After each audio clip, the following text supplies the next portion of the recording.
Kalinga game जो दिल में आता है लेकिन समझ में नहीं। Well don't worry, it's not Salman bhai, we will try to understand it together. Well तो शुरुआत करने से पहले हमको ये समझना जरूरी होगा कि ये शुरू किसने किया, ये शुरू कैसे हुआ and what's the real reason behind starting all of this. इस खूनी खेल का असली मास्टरमाइंड है केंजाकू। केंजाकू का मकसद ये है कि पूरी ह्यूमैनिटी को इस तरह इवॉल्व कर दे कि पूरी ह्यूमैनिटी ही कर्स्ड एनर्जी को समझे, मतलब कि बेसिकली ऑप्टिमाइज्ड कर्स्ड एनर्जी। केंजाकू हायनारा का गोल्डन एज ऑफ जुजुत्सु को रिक्रिएट करना चाहता है, जिसके लिए वो काफी सालों से कई अजीब एक्सपेरिमेंट्स को परफॉर्म करता आ रहा है।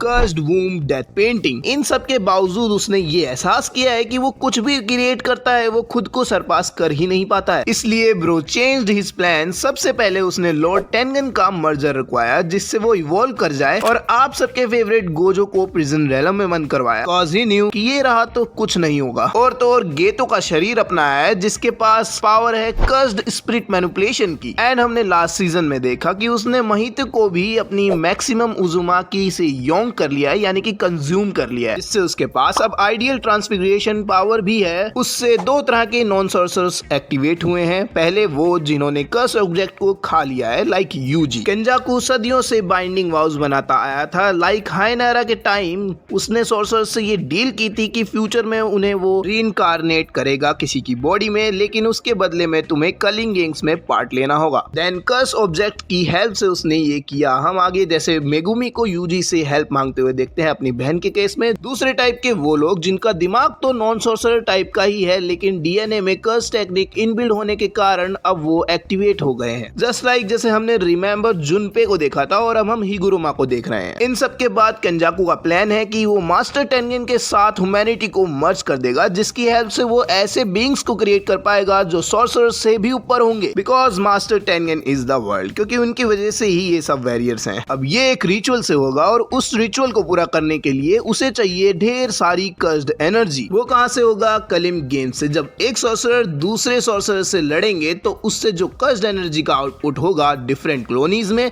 उसका इस्तेमाल इस रिचुअल में होगा। इससे रिचुअल पूरा होगा और मास्टर टेनगन जापान के लोगों के साथ मर्ज कर जाएंगे। उसके बाद ये सारी जगह फैल जाएगा, जिसकी वजह से केंजाकू का प्लान सक्सेसफुल हो जाएगा। चलते हैं कलिंग गेम्स के ऊपर। तो ध्यान रहे, कलिंग गेम्स को शुरू करने के लिए केंजाकू कई सारे बाइंडिंग वाउज किया था, जिसमें एक सबसे इंपॉर्टेंट है कि केंजाकू खुद गेम मास्टर नहीं है, तो अगर केंजाकू मर भी गया तभी भी कलिंग गेम्स खत्म नहीं होंगे। इसका मतलब ये है कि रिचुअल भी खत्म नहीं होगा उसके मरने से। एनीवेज, कलिंग गेम्स को शुरू करने के लिए थ्रू आउट जापान में 10 कॉलोनीज स्थापित की गई हैं। इसके बाद आते हैं रूल्स पे। ध्यान से सुनना। फर्स्ट रूल के अकॉर्डिंग जिस भी इंसान का कर्स टेक्निक अवेकन हुआ है उसे 19 दिन के अंदर कलिंग गेम्स में पार्टिसिपेट करना होगा। वो ये किसी भी कॉलोनी में एंटर करके कर सकता है। सेकेंड रूल ये कि जो भी खिलाड़ी फर्स्ट रूल को तोड़ेगा उसका कर्स टेक्निक रिमूवल होगा, और कर्स टेक्निक रिमूवल प्रोसेस में आपका ब्रेन इतना डैमेज हो जाता है कि आप जिंदा बच नहीं सकते। थर्ड रूल ये कि अगर कोई नॉन प्लेयर कलिंग गेम के शुरू होने के बाद कॉलोनी में एंटर करता है तो उसको ऑटोमेटिकली वो पार्टिसिपेंट माना जाएगा। ऐसे में जो सिविलियन कॉलोनी में फंसे हुए हैं उनके पास केवल एक मौका होगा कॉलोनी से बाहर निकल जाने के लिए। फोर्थ रूल, प्लेयर एक दूसरे को मारकर पॉइंट्स बढ़ाएंगे। फिफ्थ रूल कि ये बात गेम मास्टर डिसाइड करेगा कि किसको मारने के कितने पॉइंट है, लेकिन यहाँ एक जनरल रूल भी है जो ये है कि अगर आप किसी सॉर्सरर को मारते हो तो आपको 5 पॉइंट मिलेंगे,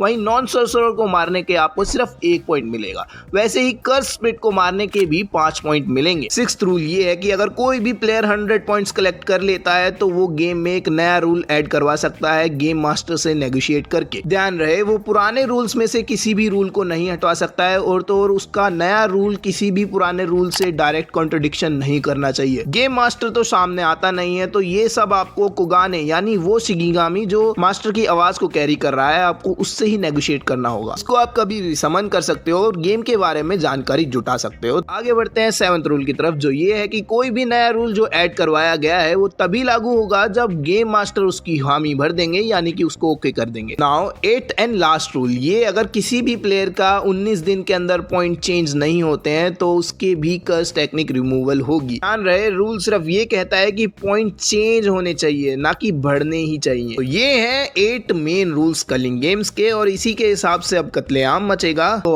अगली वीडियो बहुत जल्द आने वाली है, तो वीडियो पसंद आई हो तो लाइक करो और चैनल पर नहीं हो तो सब्सक्राइब करो।